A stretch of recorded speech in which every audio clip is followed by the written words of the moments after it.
Éternel, souviens-toi de moi dans ta bienveillance pour ton peuple.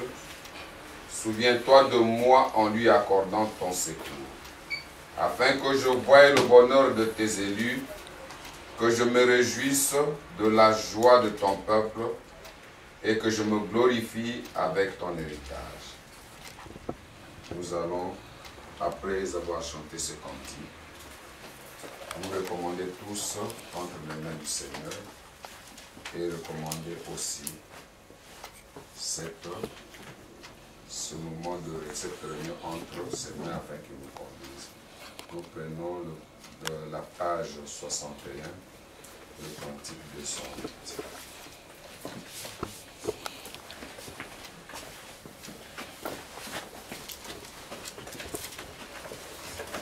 Page 64, cantique 208.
Dieu de notre salut, Dieu Tout-Puissant, Père Céleste.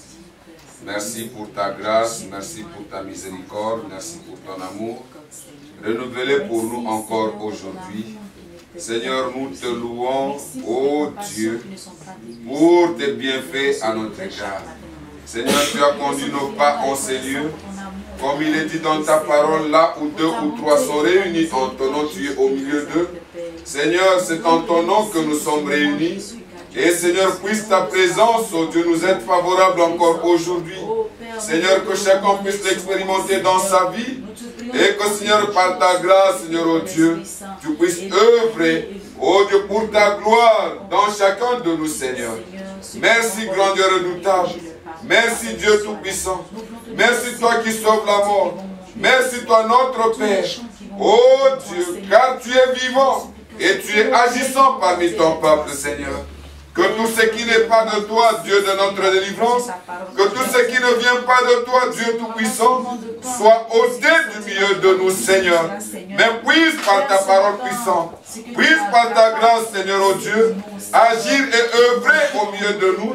Agir et œuvrer, Seigneur, oh Dieu, dans chacun de nous, Seigneur, afin que par ta grâce, oh Dieu Tout-Puissant, oh Dieu de notre salut, chacun puisse expérimenter, Seigneur, ta main puissante est expérimentée dans sa vie, Seigneur. Nous t'abandonnons tout ce temps, Seigneur, entre tes mains. Nous te recommandons nos cœurs, Seigneur. Œuvre dans nos vies. Seigneur, oh Dieu, oh Père, puisse ta parole, Seigneur. Oh Dieu, pénétrer, Seigneur, et que ta grâce, Seigneur, nous est favorable. Et que nous soyons séparés de tout ce qui n'est pas de toi pour ta gloire. Seigneur, nous t'abandonnons, oh Dieu, nos cantiques. Seigneur, de louange à toi. Seigneur, guide et conduis toutes choses. Oh Père, inspire-nous, Seigneur. Seigneur, car sans toi nous ne pouvons rien faire. Merci, Seigneur, oh Dieu, car ta présence parmi nous, Seigneur, nous est favorable. À toi l'honneur, à toi la gloire. Seigneur, pour ta grâce, ta miséricorde. Faites à chacun, Seigneur, oh Dieu, accordez à chacun d'avoir la vie par toi, Seigneur, et de venir en ces lieux, oh Dieu, pour écouter tes paroles, Seigneur. Sois loué, Dieu Tout-Puissant. Car toi qui commences avec nous, c'est toi qui diriges toutes choses, Seigneur, pour ta gloire. Car nous t'avons soumis toutes choses, Seigneur, oh Dieu. Nous t'avons recommandé tout pour ta gloire, Seigneur, afin que tu conduises, Seigneur, tu instruises et que tu parles à chacun de nous pour ta gloire. Au nom de Jésus-Christ, nous t'avons ainsi prié. Amen. Nous pouvons nous asseoir.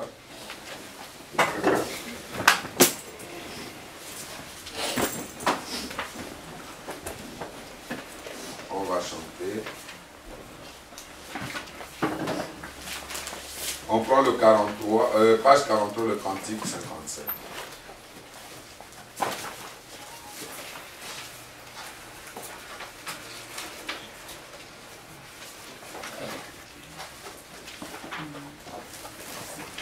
C'est mon joyeux service.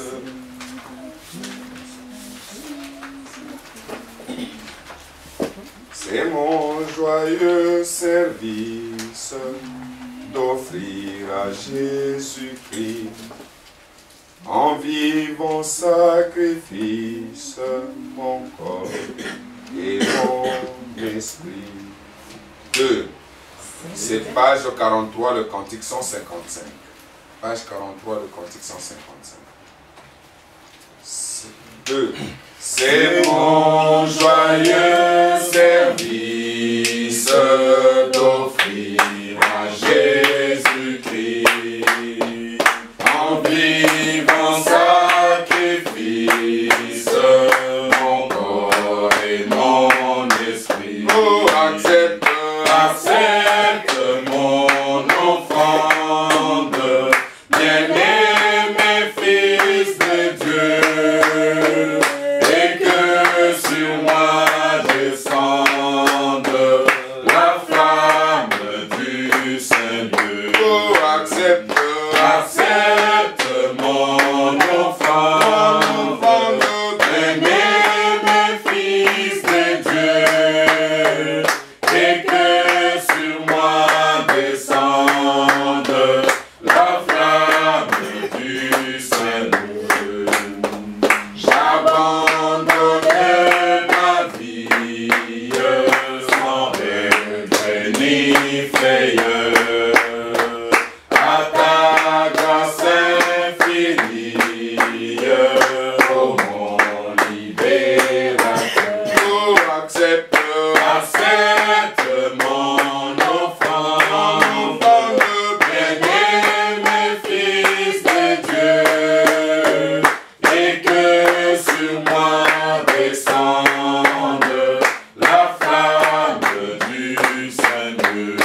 accepte mon offrande, bien-aimé Fils de Dieu, et que sur moi descende la flamme du Saint-Dieu. Accepte mon offrande, bien-aimé Fils de Dieu, et que sur moi descende la flamme du Saint-Dieu. Viens Jésus, sois mon maître, par ton sang racheté. À toi seul je veux être, et pour l'éternité. Accepte mon offrande, bien-aimé Fils de Dieu, et que sur moi descende la flamme du Saint-Dieu. Accepte mon offrande, bien-aimé Fils de Dieu, et que sur moi descende la flamme du Saint-Dieu. Qui peut proposer un autre cantique? Page 42, le cantique. 151. Sous un ciel Ténébreux, sous un ciel ténébreux, là-haut sur la côte. Attends, je vais prendre par le refrain. Vieille croix, bois maudit du calme, tout fardeau, je facile et léger. Pour le suivre au chemin solitaire, le Sauveur m'invite à m'en charger. Sous un ciel ténébreux, là-haut sur la colline, symbole de notre salut. Faite de bois-rigue, une croix se dessine. C'est là qu'un Dieu pour nous mourut. Maintenant, je dois prendre le temps maintenant. Sous un ciel ténébreux, là-haut sur la colline, symbole de notre salut. Sous un ciel ténébreux, là-haut sur la colline, symbole de notre salut. Reine de bois rugueux, une croix se dessine, c'est là qu'un Dieu pour nous mourut. Vieille croix, bois maudit du calvaire, nous fardeau, joue facile et léger. Pour le suivre au chemin solitaire, le Sauveur m'invite à m'en charger. Vieille croix, bois maudit du calvaire, nous fardeau, joue facile et léger. Pour le suivre au chemin solitaire, le Sauveur m'invite à m'en charger. Il gravit Golgotha dans la peine et la honte, courbé sous cet infâme bois. Et maintenant il veut qu'à sa suite je monte encore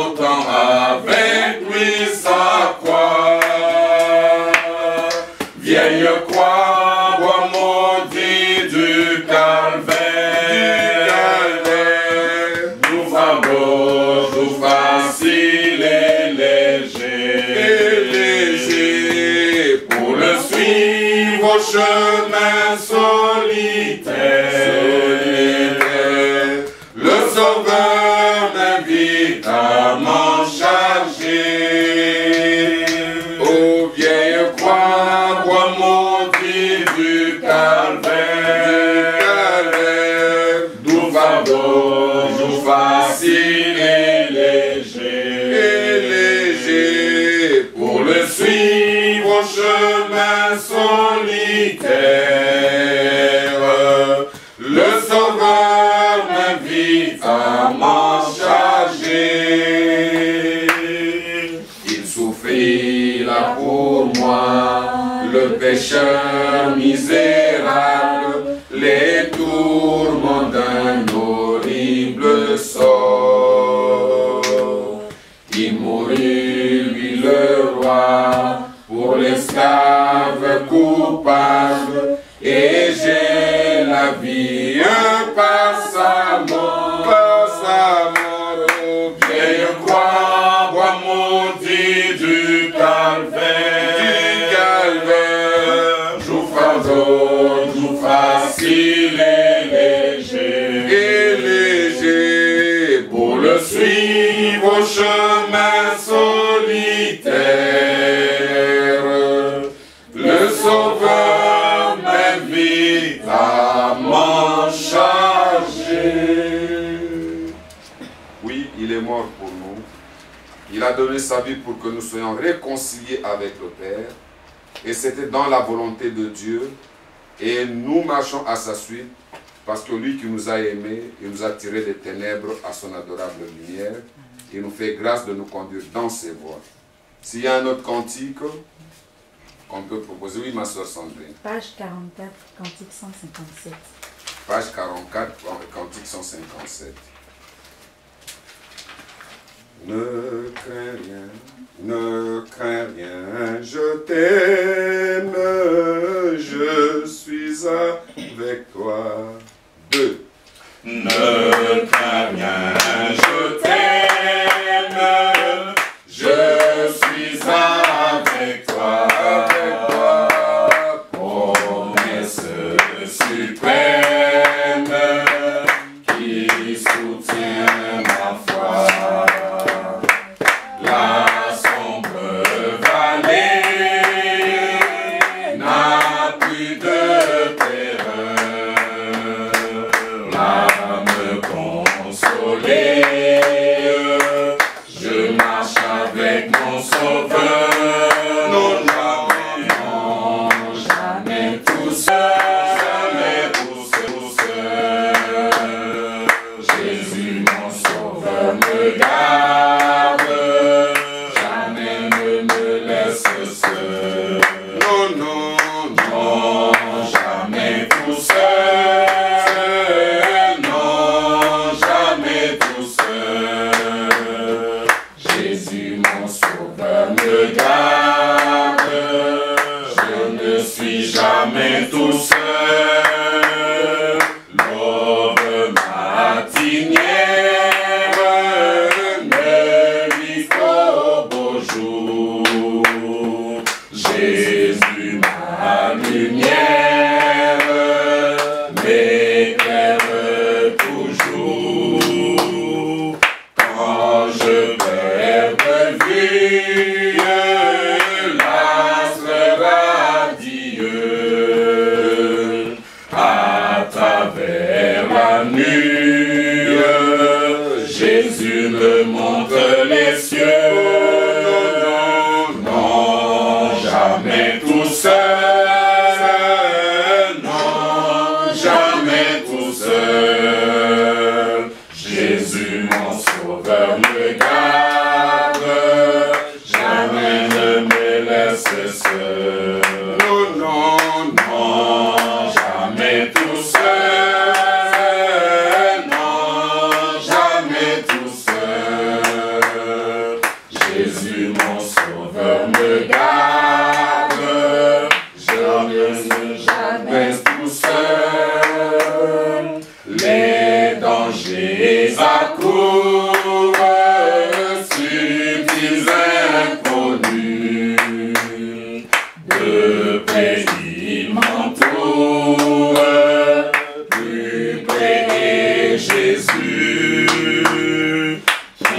suis dans le voyage, me redis c'est moi.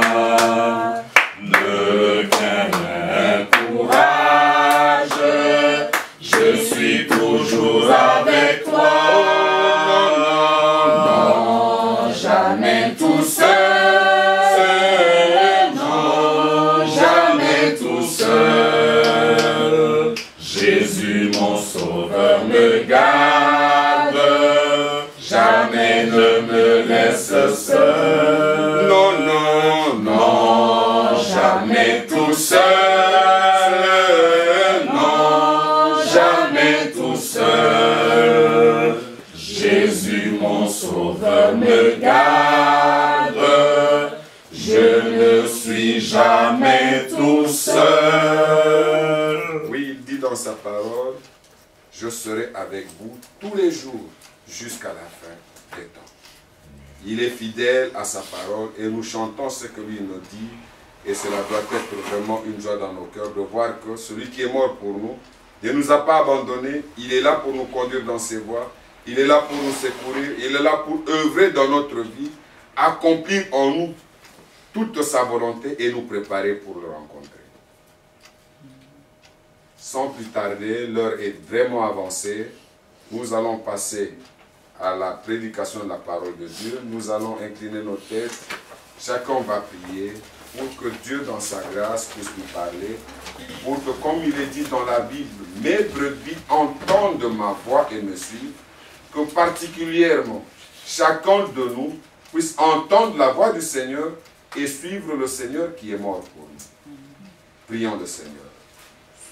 Notre Dieu et notre Père Céleste, sois béni car dans ta parole, Seigneur, oh Dieu, nous avons toutes les instructions qu'il faut pour notre vie, Seigneur. Et ta parole est la vie pour nous. Seigneur, tu dis dans ta parole, mes brebis entendent ma voix. Puisses-tu faire grâce à chacun de nous aujourd'hui encore. Parce que tu es au milieu de nous, Seigneur. Oh Dieu, d'entendre ta voix. Seigneur, que chacun puisse expérimenter ces paroles dans sa vie aujourd'hui encore. Au travers de la prédication de la parole. Que chacun reçoive, Seigneur, ce dont tu as préparé pour lui. Car Seigneur, nous vivons de toute parole sortie de ta bouche. Ainsi fais-nous grâce, Dieu Tout-Puissant. Ouvre l'entendement de nos cœurs. Ôte toute incrédulité. Seigneur, puisse ta main puissante se saisir de chaque vie pour ta gloire. Oh Dieu de notre délivrance. Et faire que Seigneur, par ta parole, l'eau pure, Seigneur, nous soyons lavés, purifiés. Seigneur, sanctifiés. Oh Dieu, pour ta gloire, Seigneur, oh Dieu. Merci, Père. Merci, Dieu de notre salut. Car aujourd'hui encore, tu as des instruments par lesquels, oh Dieu, ta parole est proclamée. Nous t'abandonnons notre frère, ton serviteur, Seigneur. Où elle est, Seigneur, oh Dieu, pour que de sa bouche ne sorte que ta parole. Pour que, Seigneur, il ne proclame que ta volonté. Et que, Seigneur, oh Dieu, nous puissions être bénis par toi. Sois loué, Dieu de notre délivrance. Toi qui n'abandonnes pas ton peuple, Seigneur. Toi qui es fidèle à ta volonté, à ta parole, Seigneur, d'être parmi nous aujourd'hui encore, pour parler à nos cœurs, pour, Seigneur, agir dans nos vies, et nous transformer, Seigneur, et nous préparer. À toi l'honneur, à toi la gloire. Tendre Père Céleste, dans le nom merveilleux de Jésus-Christ, nous t'avons ainsi prié. Merci, Père, pour ton amour manifesté pour nous aujourd'hui encore.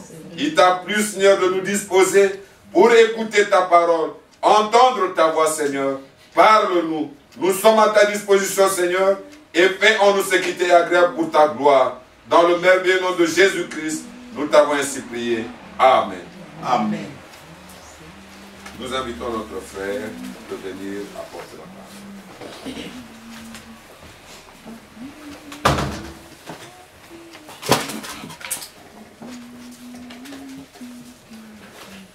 Dieu soit loué pour cette nouvelle occasion. Malgré les temps, les pluies, le Seigneur a permis que nous soyons là. Et à chaque occasion que le Seigneur nous donne, si petite soit-elle, c'est toujours une occasion très très importante que nous voulons apprécier à sa juste valeur. Parce que la Bible parle de ceux qui sont profanes. Un profane, c'est celui qui ne sait pas évaluer, qui ne sait pas reconnaître la valeur des choses qui sont devant lui. Il voit, il entend, mais il néglige. Il préfère aller vers des choses de néant qui n'apportent ni profit ni délivrance. Mais il s'y accroche parce qu'il croit que quelque chose va sortir de cela. C'est ça un profane. Mais à nous, nous ne sommes plus des profanes. Dieu nous a donné un cœur pour comprendre, un cœur pour discerner les choses qui sont d'une grande valeur devant lui. Amen. Amen. Et c'est le psalmiste qui dit dans le psaume 119, « Détourne mes regards des choses vaines. » Voyez, des choses vaines. Mais donne-moi la vie, fais-moi vivre dans tes voies. Tes voies. Ça c'est capital, parce que lorsque nous marchons sur la terre, comme on l'a entendu hier, il y a les voies des hommes. Il y a les pensées des hommes. Il y a les programmes des hommes. Mais le Seigneur dit dans Ésaïe 55, « Vos pensées ne sont pas mes pensées, vos voix ne sont pas mes voix. Aussi loin que les cieux sont éloignés de la terre, aussi loin que vos pensées sont éloignées des miennes. » Alors qu'est-ce que nous désirons ici sur la terre? C'est que nous sortions de tout ce qui est humain, de tout ce qui est des hommes, programme des hommes. Et la particularité de la religion et des églises, c'est qu'ils ont beaucoup dépensé, ils ont beaucoup des voix, ils ont beaucoup de programmes pour Dieu.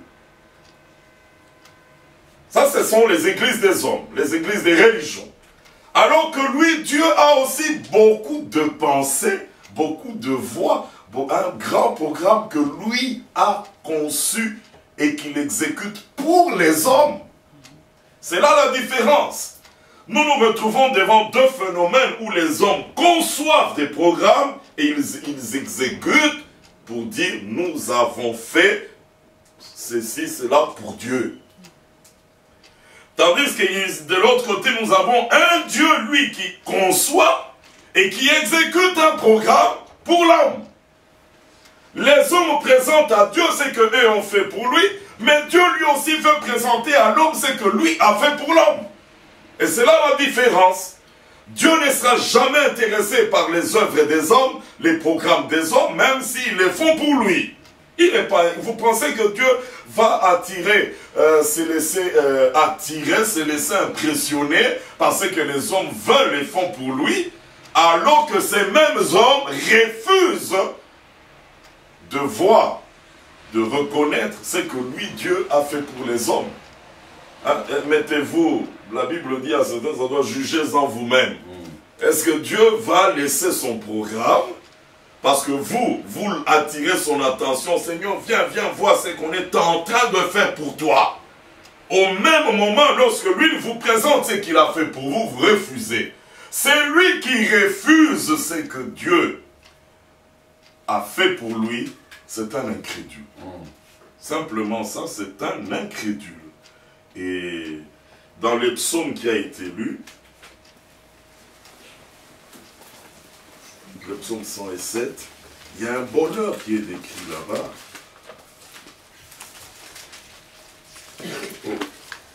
C'est le psaume 100 ici, je m'excuse.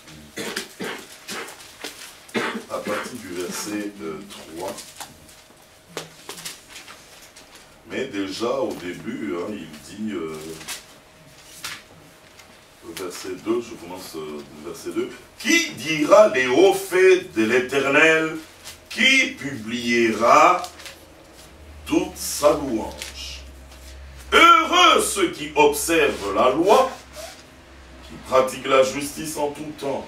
Verset 4. Seigneur, souviens-toi de moi dans ta bienveillance pour ton peuple. Vous avez entendu le mot bienveillance? C'est-à-dire tous les soins, toutes les faveurs, tout ce que le Seigneur peut faire pour son peuple. Cette bienveillance qu'il manifeste pour son peuple. Et là, celui qui chante ce psaume, il dit, souviens-toi de moi, individu, quand dans ta bienveillance pour ton peuple. Et souviens-toi de moi en lui accordant ton secours. Il y a le mot secours qui apparaît, qui est un mot merveilleux. C'est-à-dire que l'homme se retrouve dans une situation de détresse, l'homme se retrouve dans une situation de misère, il a besoin d'un secours. Alors là, il dit, mais souviens-toi aussi de moi en lui accordant ton secours, afin que je voie le bonheur de tes élus. Le bonheur de tes élus, et que je me réjouisse de la joie de ton peuple, et que je me glorifie avec ton héritage. C'était un désir profond de cet homme, et il exprime ici un bonheur, il exprime ici une satisfaction qu'il ne peut obtenir que si Dieu se manifeste sa bienveillance à son égard, que si Dieu manifeste sa miséricorde, que si Dieu manifeste son secours, alors il dit que moi aussi je vois le bonheur de tes élus. Il y a un bonheur des élus, il y a un bonheur du peuple de Dieu. Alors quel est le bonheur de l'élu? Le bonheur de l'élu, ce n'est pas de se retrouver dans un programme d'homme, parce que le programme d'homme fatigue. Les programmes d'hommes, ça devient comme un fardeau qu'on met sur l'homme. Vous devez, et l'homme doit faire quelque chose. Ça, l'élu ne peut pas trouver son bonheur dans cela. Ça fatigue, frère, ça fatigue.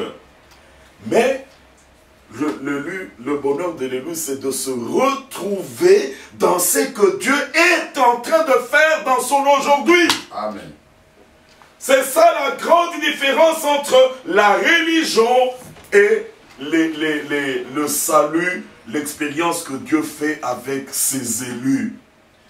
Le mot élu veut dire des choisis. Des hommes que Dieu a choisis. Mais quand Dieu choisit, le choix est toujours lié à un but. Amen. Il ne peut pas vous avoir choisi pour rien. Il vous a choisi parce qu'il y a un but. Et pourquoi a-t-il fait l'élection? Mais c'est parce qu'il sait que ce but-là, aucun homme ne peut y arriver. Aucun homme n'est capable de faire quoi que ce soit pour y arriver. Alors moi, je choisis des hommes. Je choisis des femmes afin que je sois responsable de ce qui va leur arriver, que je sois responsable de leur évolution pour qu'ils atteignent le but grâce par le secours que je leur donne. Amen. S'il n'y a pas mon secours, ils n'y arriveront jamais. Je ne donne pas mon secours à n'importe qui, mais j'ai choisi des hommes devant qui je suis obligé de manifester mon secours, de manifester ma bienveillance. Mes frères et sœurs,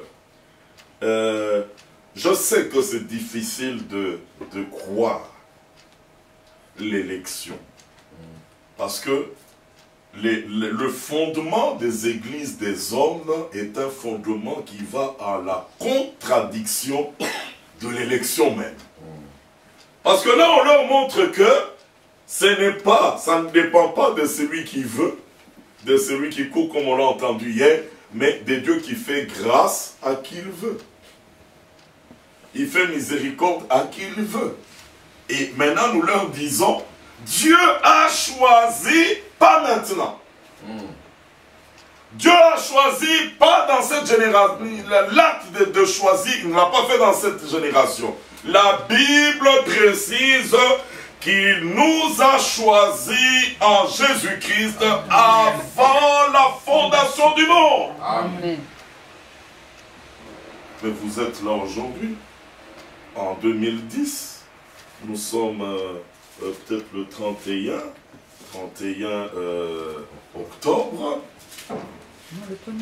Des générations sont passées. Des générations sont passées. Maintenant, comment peux-tu, toi, aujourd'hui, croire que tu as été choisi avant la fondation du monde?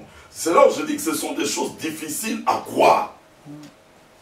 Parce que tu es là, tu vas te regarder, mais tu dis, mais est-ce que c'est possible que moi, Dieu, m'ait choisi avant la fondation du monde? Bon, qu'est-ce qui a fait qu'il me choisisse? Me connaissait-il? Mais la Bible dit ce que Dieu a connu d'avance. Ah, donc il y a des hommes sur la terre que Dieu a connus d'avance. Mais maintenant ils sont là, encore difficile à croire. Mais regardez, les religions ne seront jamais d'accord avec cela parce qu'ils basent leur activité, leur salut sur le fait que l'homme, pour être agréable à Dieu, doit faire quelque chose aujourd'hui, sinon Dieu te rejette. Bon. Toi, tu veux faire aujourd'hui. Mais le choix, c'est Dieu qui l'a fait. Amen. Amen. Il a fait à quel moment? On te dit avant la fondation du monde. Maintenant, avant la fondation du monde, toi, est-ce que tu existais? Est-ce que tu étais là pour faire quelque chose afin d'influencer le choix de Dieu? Non. Alors c'est là où que Paul maintenant fait des déclarations fortes dans Romains. Romains chapitre 9.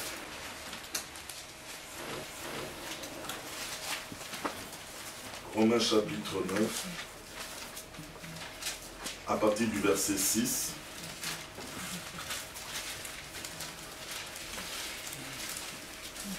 Ce n'est point à dire que la parole de Dieu soit restée sans effet. Parce qu'il y en a qui disent vraiment, vous avez prêché, vous avez enseigné des commandements, vous avez dit des choses, mais on ne voit pas la parole de Dieu, les effets de cette parole-là, on ne les voit pas. Les hommes n'ont pas changé, les hommes sont restés mauvais. C'est ça que les gens disent aujourd'hui. Où sont les chrétiens? Où sont les fils de Dieu dans vos églises? Mais il dit, ce n'est pas à dire que la parole de Dieu soit restée sans effet, car tous ceux qui descendent d'Israël ne sont pas forcément Israéliens. Et bien qu'ils soient la postérité d'Abraham, ils ne sont pas tous ses enfants. Donc selon la chair, on peut dire que tous sont fils d'Abraham. Mais Paul ici entre dans une profondeur pour dire, bien qu'ils soient la postérité d'Abraham selon la chair, ils ne sont pas tous ses enfants.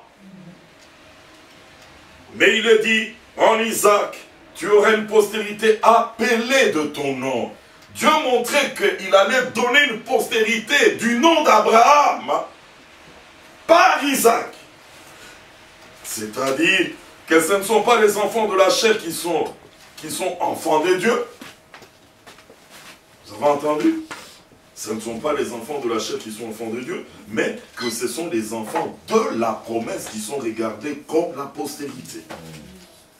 Voici en effet la parole de la promesse. Je reviendrai à cette même époque que Sarah aura un fils.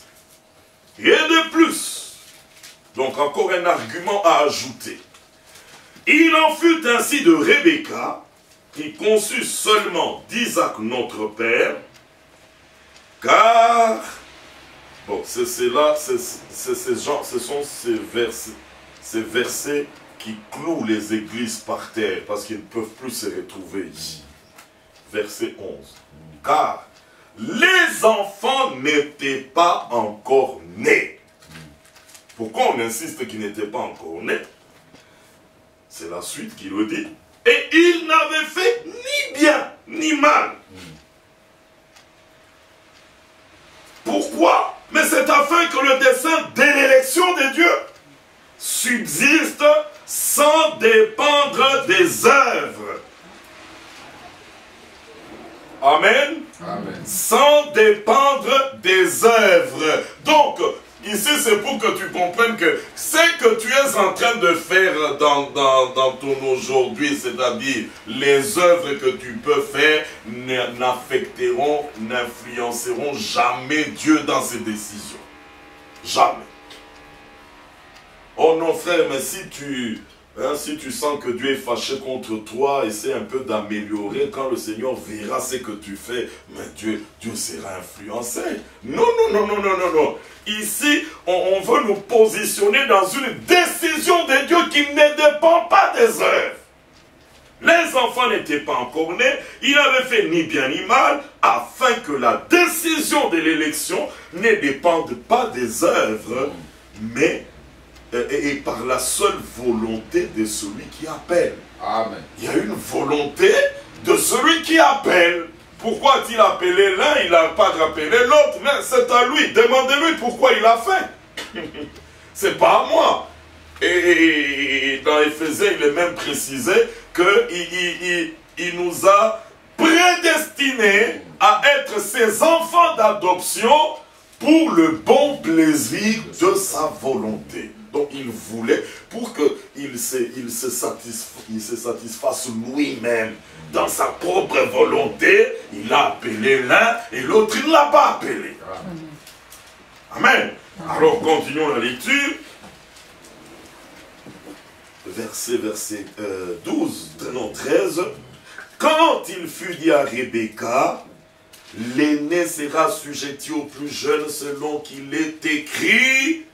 Regardez, selon qu'il est écrit, j'ai aimé Jacob et j'ai haï Ésaü. Quand cette parole est sortie, Jacob et Ésaü n'étaient pas encore nés. Mais la déclaration de l'amour de Dieu pour Jacob est déjà prononcée. Vous avez maintenant me dit, mais quand est-ce que Dieu a commencé à aimer Jacob? C'est quand Jacob a entendu une bénédiction, c'est quand Jacob s'est converti, comme on dirait, parce qu'il avait combattu avec Dieu, le Seigneur changea son nom de Jacob en Israël. Ah, là, Dieu a commencé à l'aimer. Non, non, non, non, non, non, non, non, non, non, non. Là, vous n'avez rien compris. Oh non, c'est quand Jacob a pu réussir à gérer bien les troupeaux de son beau-père, et puis lui-même, il en a tiré profit. Ah, là, Dieu a commencé à l'aimer. Vous n'avez rien compris. Avant que les enfants naissent, Dieu déclare déjà, j'ai aimé Jacob, j'ai haï Ésaü. Cette déclaration-là, vous ne pouvez pas la changer. Maintenant, quand les enfants naissent, Jacob est Jacob, Ésaü, il est Ésaü. Ésaü, c'est sur lui que la parole a dit, j'ai haï Ésaü. Qu'il soit religieux, qu'il soit prieur, qu'il soit pratiquant de je ne sais quelle religion, la parole est déjà sortie. J'ai haï Ésaü. C'est pour vous dire que tout ce qu'il peut faire ne changeront pas les sentiments. Les sentiments. Hein, parce qu'on dit, non, mais pourquoi tu as des mauvais sentiments à mon égard, hein? Il faut que tu aies des sentiments d'amour. Mais regardez, le terme « changer les sentiments », Paul l'a exprimé dans, je crois que c'est Hébreu, hein, Hébreu, si je ne me trompe pas, lorsqu'il montre que Ésaü, permettez, c'est Hébreu ou Jacques, quand il est dit ne soyez pas profanes comme Ésaü, permettez ce passage, je peux le retrouver rapidement, sinon nous allons continuer.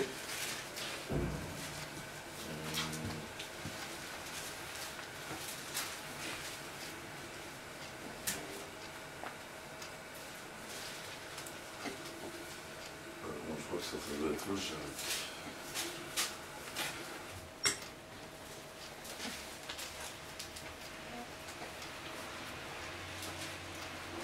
Bon, nous allons trouver,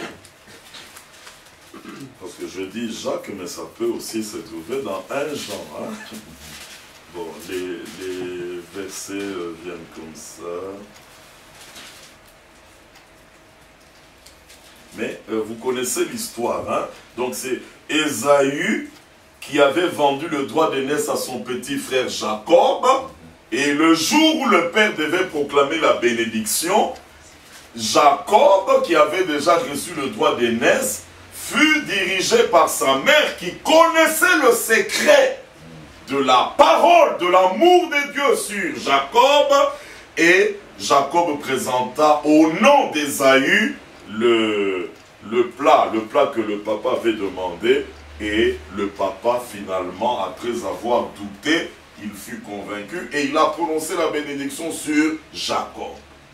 Et juste après le départ de Jacob, c'est Ésaü qui vient et qui dit non mais papa, Ésaü c'est moi. Mais il dit mais non, mais alors ton frère m'a trompé parce qu'il est déjà passé, il a reçu la bénédiction qui était pour toi. Ah mais non, Jacob et Ésaü dit mais papa c'est pas possible. Le papa dit il n'y a plus moyen. Il dit mais est-ce qu'il ne reste pas quelque chose pour moi? Alors il est écrit, il n'est pu amener son père à changer les sentiments à son égard. Et quand il dit, bon, viens quand même, je vais te bénir. Mais dans la bénédiction, c'est là qu'il lui dit encore, tu seras assujetti à ton petit frère. Oh, il a pleuré. Comment moi assujetti à mon petit frère? Mais c'est la parole de Dieu qui était déjà déclarée à Rebecca, leur mère. J'ai aimé Jacob, j'ai haï Ésaü, et puis l'aîné sera assujetti au plus jeune. C'est que Dieu déclare, il ne se trompe jamais. Alléluia. Amen. Donc comprenez que pour nous, si nous pouvons parler de l'amour de Dieu pour nous, ça ne sera pas sur la base de ce que nous sommes en train de faire pour dire parce que j'ai fait ça, Dieu va m'aimer. Ah mais comme je n'ai pas fait ça, Dieu va me haïr. Ça c'est quel amour? Là vous n'êtes plus dans l'élection. Vous parlez de ce que vous ne comprenez pas. Ça c'est pour vous dire que avant même que nous naissions, le choix de Dieu reposait déjà sur nous. Avant même que nous naissions, l'amour de Dieu était déjà déclaré pour toi et moi. Malachie chapitre 1, maintenant il dit à Israël, oracle de l'Éternel, oracle parole de l'Éternel adressé à Israël par le prophète Malachie. Et quand on dit oracle, ça veut dire que c'est une parole très importante qui va être annoncée. Mais quand il annonce la parole, il dit simplement une phrase, je t'ai aimé. Et Israël répond, comment, en quoi nous as-tu aimé? Et le Seigneur répond, mais Ésaü, vous connaissez ce pardon, ça moi je sais que c'est facile à trouver parce que c'est là dans